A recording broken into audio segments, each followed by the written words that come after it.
Welcome to Wiley Trade Podcast, making trade inclusive for all Americans. I'm your host, Derick Holt, a partner in Wiley's International Trade Practice Group.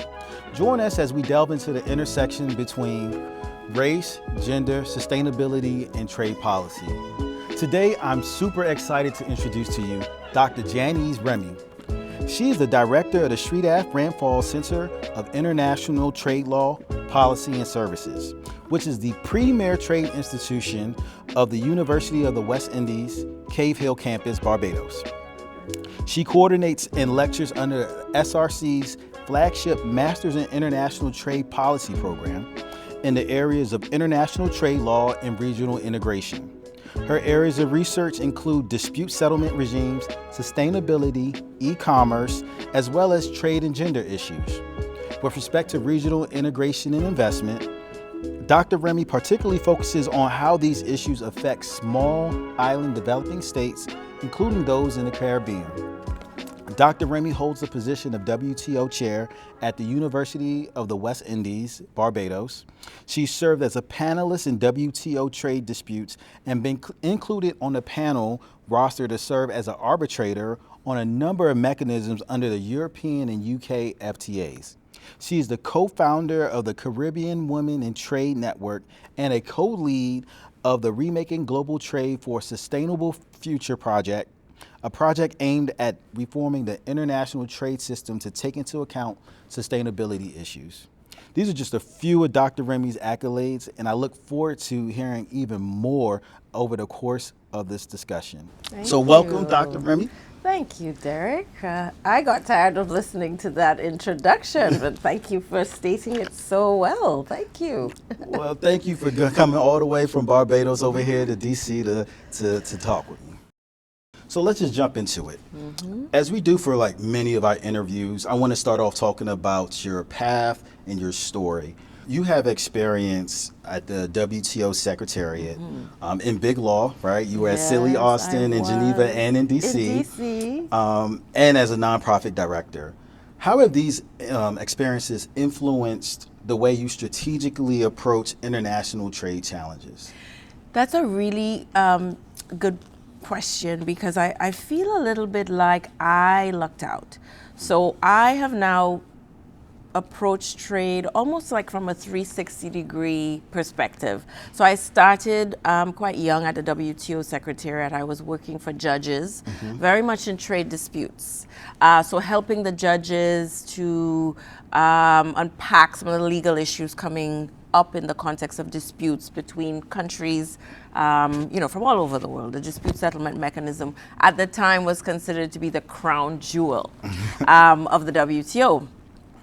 And then I decided, well, maybe I needed a little bit more experience in the private sector, but from the perspective of hard law, big law, the deadlines and the accountability structures, and working with a multiplicity of constituencies. And that's why big law was interesting to me from that point of view, is just to get a little bit more into the belly of the private sector, at least when it came to trade disputes. And then I did that for about 6 years, and there was a calling I felt, interesting to work as part of like you're a little cog in a big machinery. And I felt, there's so many people who are like me working in big law, working at the WTO Secretariat. How can I make a contribution to my own region? Not a lot of trade expertise there, especially in dispute settlement. Gotcha. So I decided to go back to my alma mater, which is the University of the West Indies.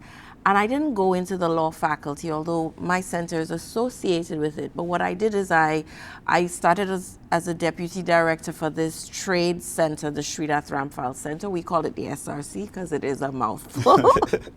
And what it is it's a training institute which offers a master's in trade policy.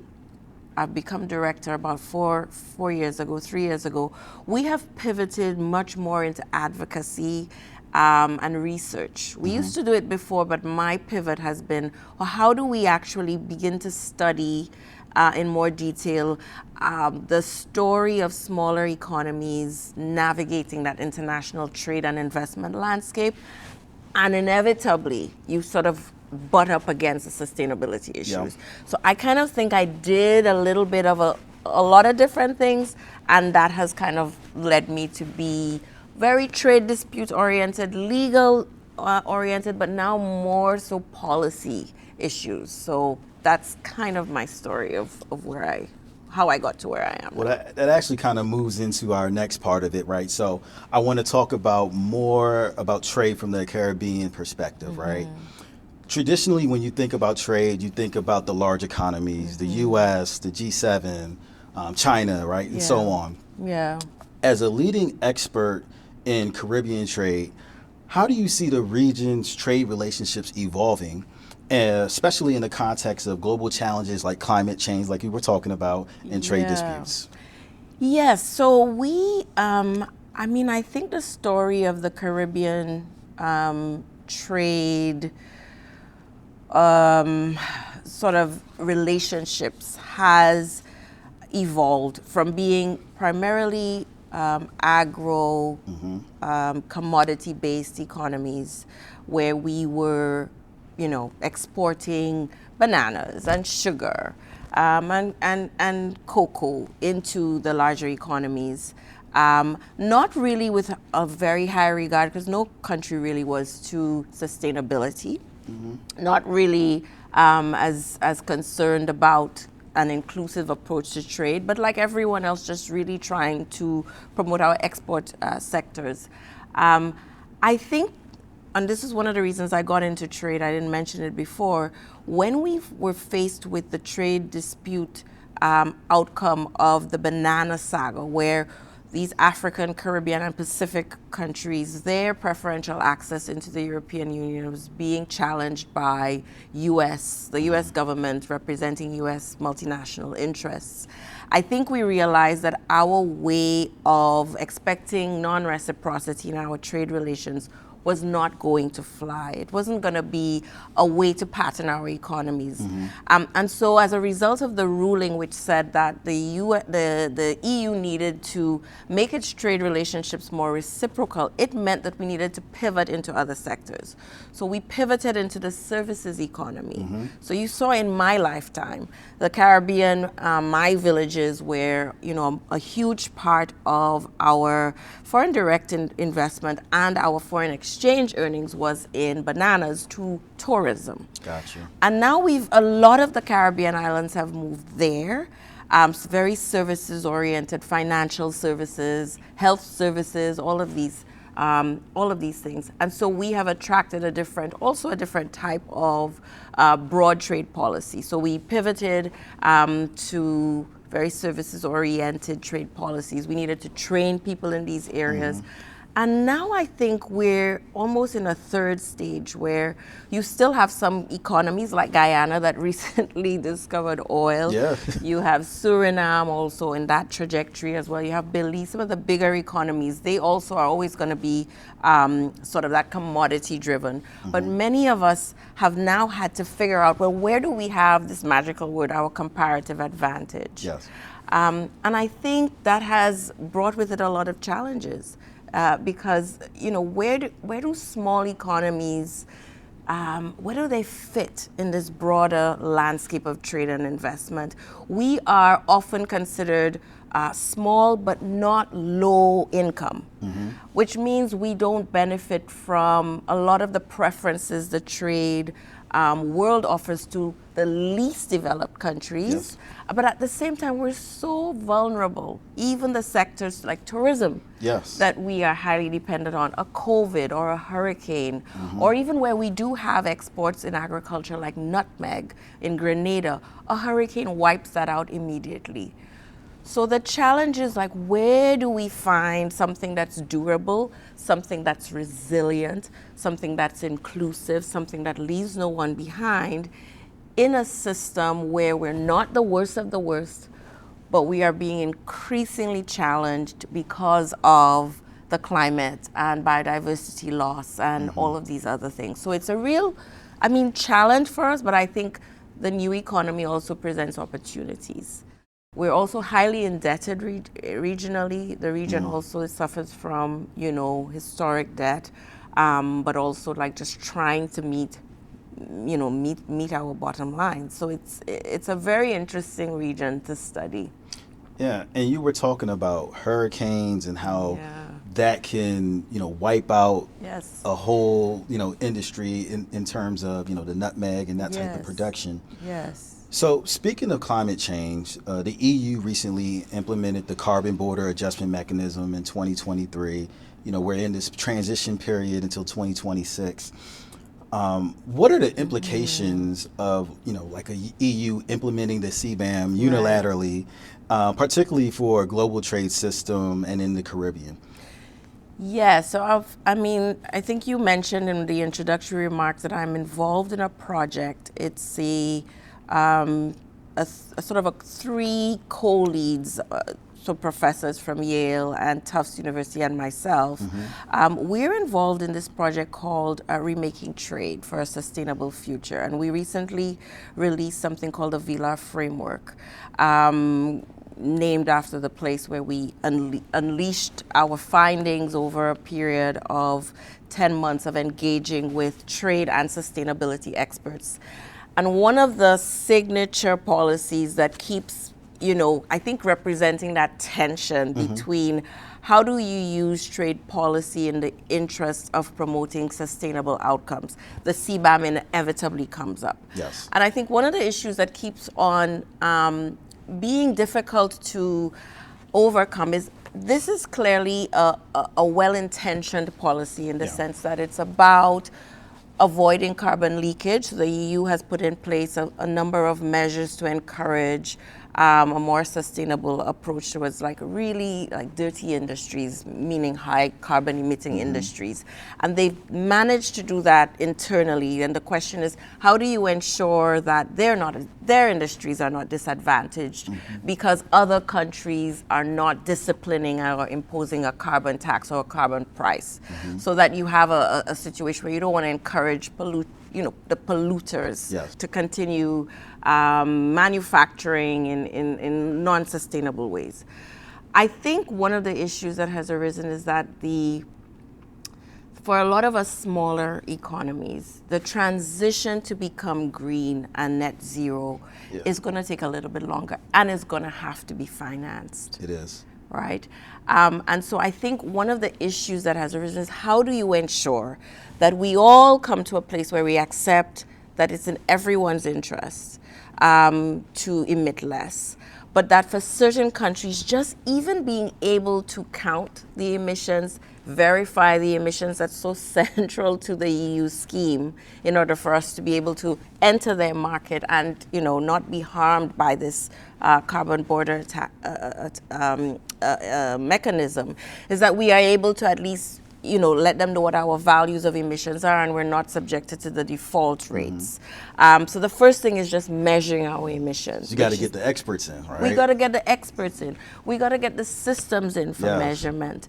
So there has to be some kind of equity brought into the equation so that they are given more capacity to respond to these very well-intentioned schemes.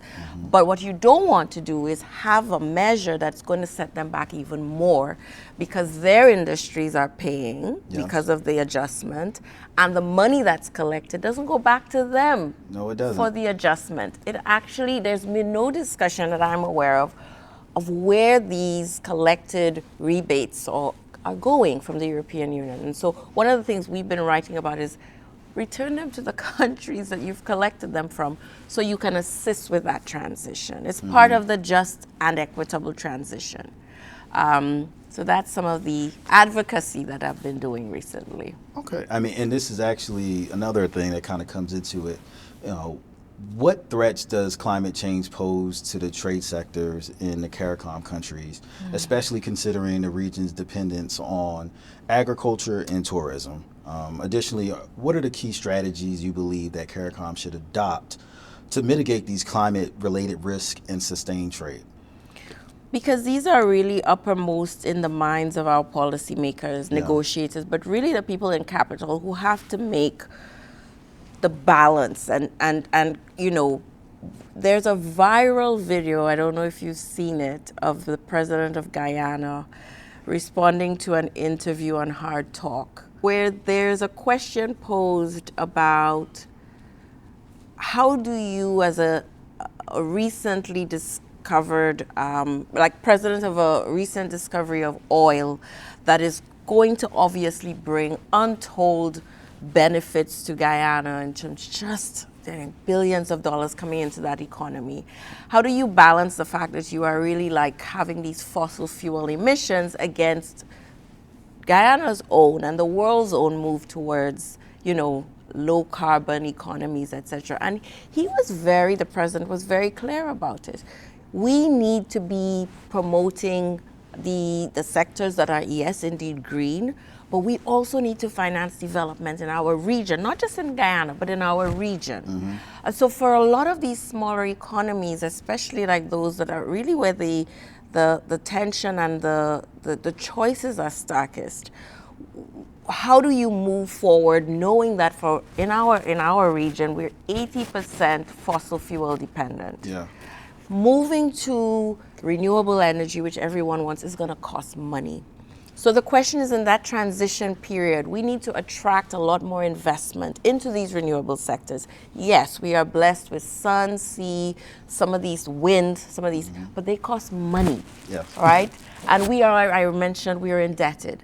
So I think we all want to move towards green. We all want to move towards commercialization of our blue economy. This is a big thing for Caribbean states now. We're large ocean states. But I think that the real difficulty is how do we do so in a way that we're cognizant of the challenges we face. We haven't contributed much to these greenhouse gas emissions. We don't get the benefit of being least developed. We don't get concessional aid. And we need to climb out of COVID. We need to climb out of debt. So I think it's a balancing act. So the specific question you asked about the sectors that are particularly impacted, yes, it's definitely going to be tourism in the longer term. It's also going to be even shipping. It's going to be land use. You're right, like changing land use practices so they're more sustainable. But in the region, our major focus, I say, of our heads of government is on food security. And I think one of the things happening with climate change is you're seeing increasing drought. And as I mentioned, increasing hurricanes, which impact yields for a given year. So in a region that is so highly dependent on imports, again, our import bill is astronomical. I think it's $5 billion a year. Most of our food is sourced from outside.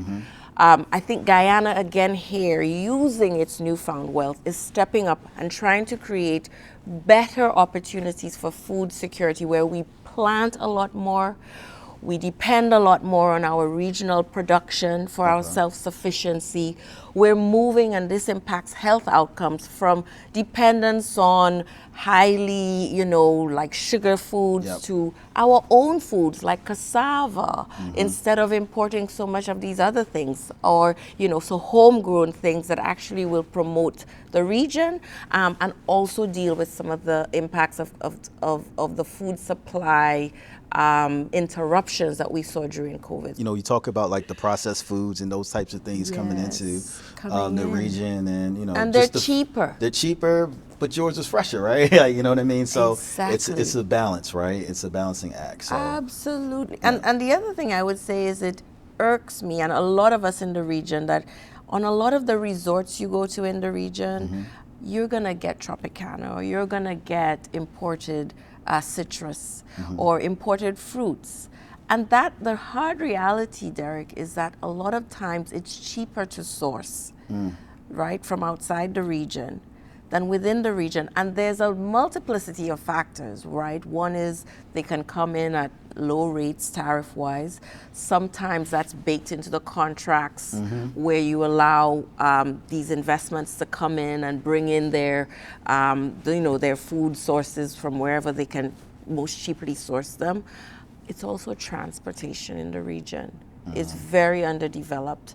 You know, like I'm talking about like the ferry system between the islands. Yeah. So whereas we have an abundance of fruit in some islands, it's so expensive to transport them to others that it's just easier to get them from the U.S. or Miami.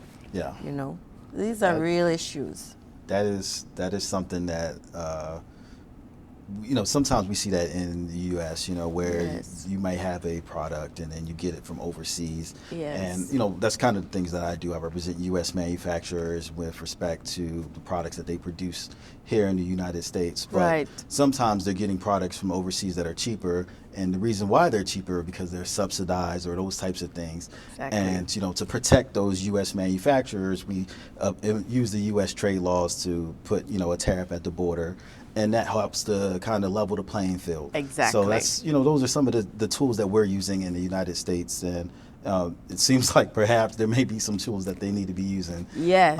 Over in the Caribbean. Exactly. I mean, I think we have traditionally used trade tariffs as a way, not just as you're saying, of protecting the infant industries. Smaller industries like poultry is a big one in the region. Cement is another big one in the region. The soap sector. Even we had some recent disputes about sugar. Yeah. We don't have that other lever of subsidies that we can provide just because we just don't have the means to provide subsidies. So we do depend very heavily on the international trading system and the trade tools they afford. But you can also imagine that we get pressures from there, because why do you join the WTO? To bring your tariffs down. And so we get pressure when we are involved in even bilateral and plurilateral agreements to bring our tariffs down. So there's pressure there. And in order to compensate for that, and we also have interests that want lower tariffs, because then they're part of a downstream. You need the inputs in order for them to develop and for them to manufacture other products. So it's always a tight balancing act how you use the trade toolkit and the trade measures and instruments to really get at the development objectives that you're trying to achieve in your own region and in your own country. Yes. Well, let's move on to some diversity, equity, and inclusion things. I mean, you are really big at this, so I'm just gonna. I don't know. I'm gonna go into it, right? So you've written on the disproportionate impact of trade policies on women, particularly in the context of COVID-19. How do more recent developments in trade policy specifically affect women roles as producers, traders, and consumers in the Caribbean? Yes, so I think if I just even step back to some work that I want to do more of, is answering that exact question requires much more attention to data in our region. And everywhere. I mean, it's so funny. I'm part of some work on the G20, and one of the main issues for Brazil, Brazil is now occupying the presidency of the G20, and one of their efforts is to actually focus on getting more policy briefs and thinking on some key issues, and they've earmarked gender and trade as a key initiative. And one of the things we put out is what are the issues confronting women and gender and trade issues? And every single country says disaggregated gender data is so key to understanding the impacts of trade policies on women. It's important to study, and I think the Caribbean, one of our major issues is we don't yet have, as I mentioned, the acceptance and the consciousness that this is something that needs to be particularly studied. But there's also not that much disaggregated gender data to understand what the layers of the dimensions of the issues are. And so we're talking a lot in the absence of that data, extrapolating from research in other regions. I saw something come out in the weekend newspaper from one of the university lecturers and professors at UWI, and the data was that 40% of I think 40% of the economy um, is the informal economy in Barbados. Okay. Right. So in other words, there's a lot happening beyond where the state is collecting data or information. There's a lot in the informal economy. A lot of people work in the informal economy. And I was asking the professor how much of that is accounted for by women. And he said, you know, he's going to send me the data. I haven't looked at it as yet. But when we think of how women actually interact with the exportable sectors, when you think about how women are impacted by different types of tariffs, a lot of time tariffs are actually impose a higher rate of tariffs on feminine feminine products or baby products, these sorts of things. So what we really need to start doing in the Caribbean is just understanding the dimensions of the problem. And we have some data that's out already. A lot of it is anecdotal. Some of it you can glean from broader studies, but this is something I think that is like gaping in terms of research agenda in the region. Okay. So, there are benefits and drawbacks to including gender-specific provisions in trade agreements. So I have a two-part question for you, giving you all the hard ones, right? They've only been hard. So, what is your view on whether gender-specific provisions should be incorporated in trade agreements? And then, if you believe certain ones should be included, how would you recommend the drafters approach these provisions? I think what we're coming to among those of us who look at this a little bit more closely is a realization that just putting in gender-specific provisions into agreements is kind of just scratching the surface. Gotcha. I think for some regions as far as I know, there are different approaches. Some agreements have entire chapters. Some mention gender equality in the preambles. A lot of the language is best endeavor clauses. There's not a very robust system of enforcing these gender provisions. So even if you put in gender specific language, is it enforceable? Yeah. Is there a compliance structure for it? So from my perspective, the better way, and a lot of the researchers I'm talking to, is a bottom-up approach, which is in a specific region or society, what are the very specific issues that women face in that region? Okay. I know in the Caribbean, there's a big issue with access to finance. You'll ask any woman that, she'll go and say, I just can't get access to finance. That's actually improving, but that's one of the core issues. That's an issue in the United States too. Right, right? And I think that is pretty generalizable. You're right. And one thing that comes up in different regions, like I've looked at, there was a big issue in Africa because a lot of the landlocked countries, or there's a lot of border issues. Oftentimes there's a trade facilitation issue, so women can be harassed at the border when they're trying to get their goods and services to cross borders. So you would deal with that through a trade facilitation mechanism, education, making a lot of the processes a lot more automated. Safety issues. For some other regions, there's an issue with compliance with, non-discrimination or anti-discrimination legislation that impact women, rights for equal pay, access to procurement opportunities. There's a lot on cooperation provisions. How do you increase and improve cooperation on women-related issues? A lot of the provisions in RTAs deal with that. So I think, again, there are different levels of specificity in the agreements when it relates to gender, and I think it has to be born out of a needs assessment for the specific country or region. And again, that goes back to the data. How are you understanding the issues women face there? Yeah. And that should kind of guide the approach. I think what we could do much better with, and this came out of the G20 process, is just highlighting what best practices are for different regions, so that when you do come to the phase or the place of being able to create these agreements with a more gendered focus, you have a wide panoply of options to choose from. But it should not just be a number, like a a ticking exercise. Like a We're check going to the put box, that in yeah, there because yeah. it seems to make sense. Okay. Now, one, I want to just take a little minute just to give you some flowers. You know, you're really doing some important work. Thanks. You have endorsements from, you know, WTO officials. You've been on TV talking about this. You've, you know, hosted panels with the USTR, United States Trade Representative Catherine Tai. Yes. You have thousands of followers on LinkedIn. I feel like I'm sure we got to you do connect it too. Yes. on LinkedIn. Yes. And you also launched the Caribbean Women in Trade Network last May. So that means you're coming up on an anniversary. So congrats on that. Thank you. For our listeners, can you discuss the unique role your organization has in our trade community and any lessons you've learned from leading the organization so far?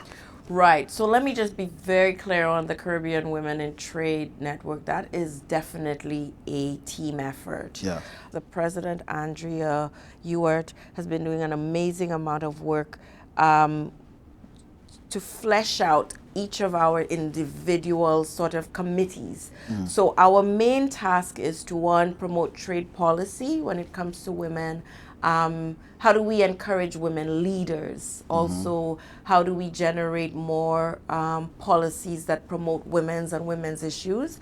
There's also a business and finance sector, because as I mentioned, the key issue is how do we get more women entrepreneurs to feel like that enabling environment where they can do it. Like, we don't lack entrepreneurial skills.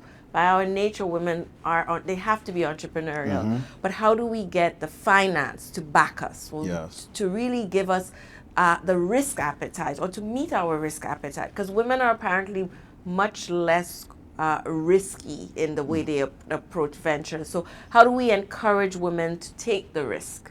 And then there's also the mentorship. So how do we bring younger women into the fold and encourage them in this area of trade policy?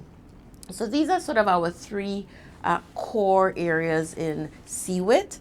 And we've been really trying to embark on a membership drive to get more women involved, and actually to get organizations and entities in the region to see the importance of the work we're doing, and to build in a trade and gender dimension into the work of the CDB, the Caribbean Development Bank, or the IDB, or the Chambers of Commerce, or the Export Development Agency. So our work is really to catalyze the efforts that are already taking hold, and to create a space where women feel that they have the opportunity to talk with other women and get guidance, but also get real peer support in advancing some of these issues. Well, that's awesome. That is awesome. And I know it's going to be successful.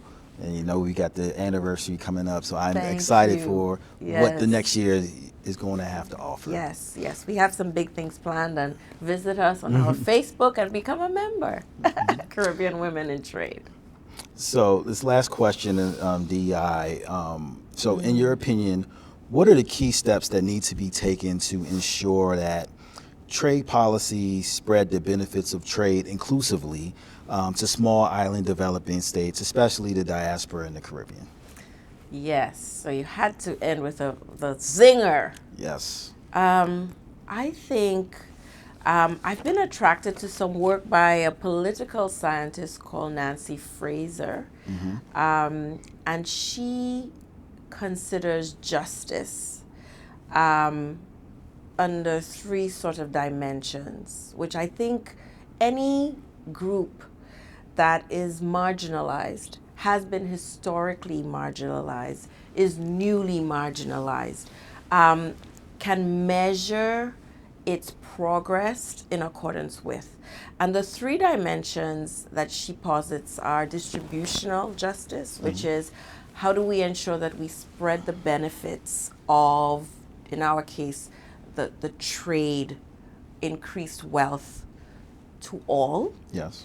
The second one is recognitional justice, which is how do you recognize the validity of the claims that a lot of these groups at the subnational, but also as, you know, SIDS, the Small Island Developing States, whichever group feels that they've been harmed by a lack of recognition of the validity of their interests.